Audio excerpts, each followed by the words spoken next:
Perang dalam TikTok bahas kesuai Aceh. Rakyat tengah gepreh-preh pajan Aceh merdeka.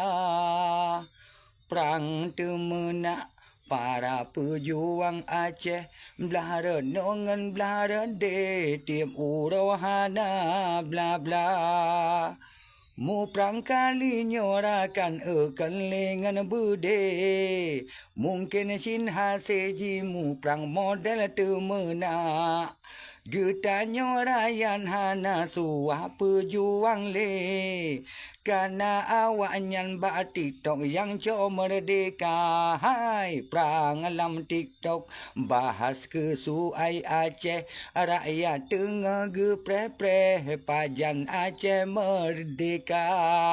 Perang temenak para pejuang Aceh. Belah renungan belah rede uro malam hana bla bla. Ya, bahas laju puka komal-komal. Ya, bahas masalah Aceh. Ya, anyan temenak tu, ya salam. Ya, perang temenak gawat. Hantar je kritik mereka ho. Ya, salah-salah isi apa tu. Ya salam, ya salam, ya salam.